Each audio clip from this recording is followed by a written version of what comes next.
Welcome back to the channel. Today we have something a little bit different. We are painting up a stand of Romans from a brand new game from Warlord Games. Before we get going, special thanks to our patrons. Without your support, we wouldn't be able to make videos like this. So thank you so much for sticking around with us. Also, thank you to Warlord Games for sending us out some material for their new game, including sprues and rules, so we can get some reports going soon. This is for their brand new epic scale game, Hail Caesar Punic Wars.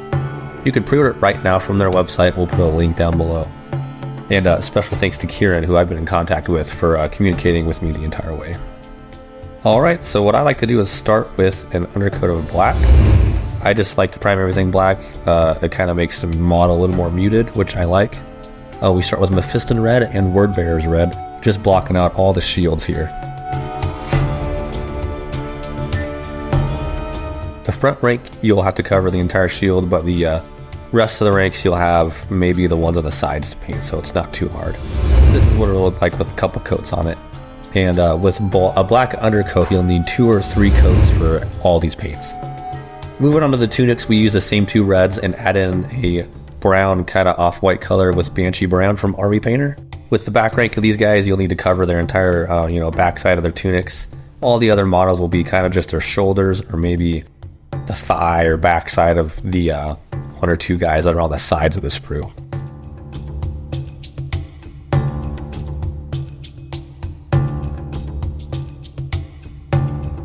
Again, this will take 2 or 3 coats, just depending on the color. The Banshee Brown takes a little bit more work than the red does to color, since it's so light.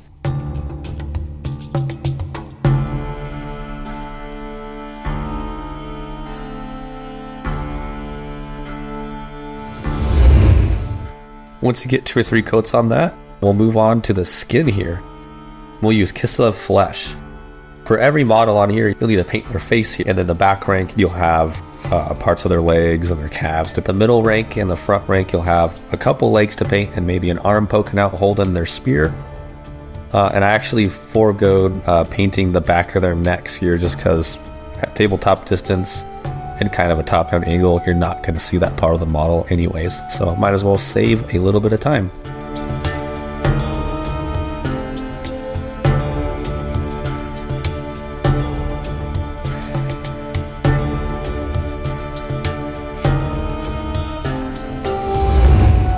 So here's what it looks like with their shields and skin and tunics all blocked out here. Next, we'll move on to the sandals, and we'll use Mournfang Brown from Citadel. You don't need to be too precise with any of these steps. Once you look at the models from tabletop distance, little mistakes don't really stand out very much since the models are so small, and I didn't even bother to paint the front of their shoes, because it'll be covered by basing material. Next, I went with all the shafts of their spears, which you will see mostly on the models on the end of the ranks, but there are some shafts that you can see in between their legs.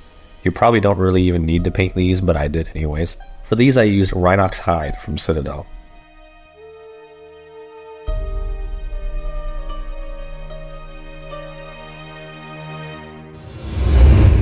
After that, I moved on to some metallics using Brassy Brass from Vallejo to paint the tops of the shields on all the ranks, and the helmets, their little armor plates on the back, and the little shield bosses on the front rank.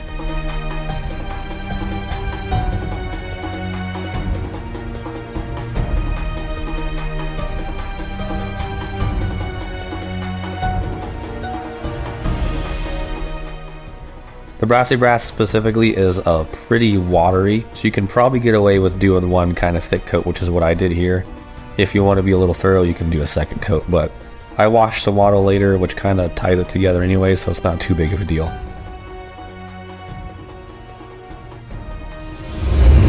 Next up are the spear tips, and there's actually a couple of swords in here as well, poking up over the shields.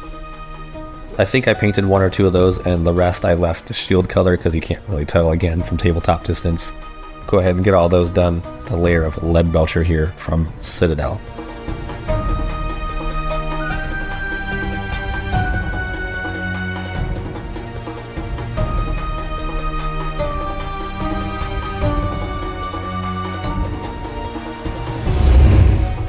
Next up are their straps for their armor plates and their belts here, and I used Karak stone from the Citadel. The belts are pretty straightforward, but the straps kind of got lost in the reds and the whites here. They were kind of hard to see, so I kind of made up my own straps with the paint. Again, at tabletop distance, it looks fantastic, so you don't need to be too precise here. I'm pretty sloppy, and I think it looks great at the end when it's all together. So, all right, with all those base coats down, sorry about the out of focus camera here. Go ahead and slather it all except the skin in a coat of known oil, which will darken the whole model down and kind of tie all the colors together, making it, one cohesive piece that has depth in all the colors instead of being kind of a flat tone across the whole thing. You can go back and go over the raised areas with the base colors again to add a little bit of highlight and add, even more contrast there.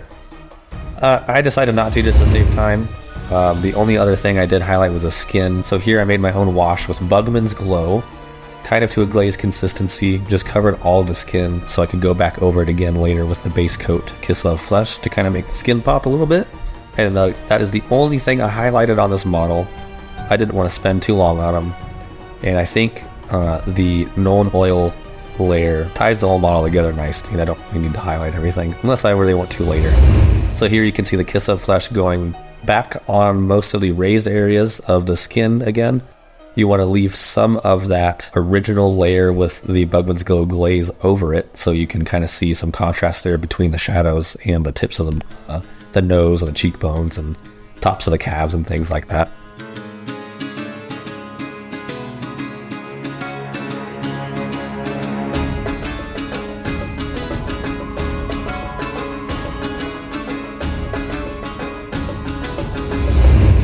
Alright, here's the model all the way done. I think it looks fantastic. Let me know what you think. You can, again, go over everything with the base colors again and add, another layer of highlights after that if you want to really make it stand out. But I just wanted to do something simple, slather in a wash to add depth, and call it good so I can get these done and on the table for some battle reports. I want to apologize for my voice throughout the video. Just got over some sort of sickness where I lost my voice for a few days, but I really wanted to get this video out to you all, so I went ahead with it anyways. Probably regret it later. I'll probably lose my voice again, but it's worth it to get the video out. So here's a model I did before this video with a different color of metallic for the armor here. I kind of like this color more. I just wanted to try something different for the video. But here it is with a couple different bags of basing material from Geek Gaming Scenics, where I just glued and sprinkled them on different random parts of the base and added a rock in there. I think it looks really good. Highly recommend Geek Gaming Scenics. And here's the two next to each other kind of compared. You can see the different metallic colors here. I'm excited to get all these painted up and get some reports going. If you want to see more content on this new Epic Hail Caesar line, there are some other creators out there like Martin at 7th Sun and Stu over at Miniature Realms. They have some content out already, including painting tutorials and a little flip through of the new rulebook. Go ahead and check them out. I'll link their channels below.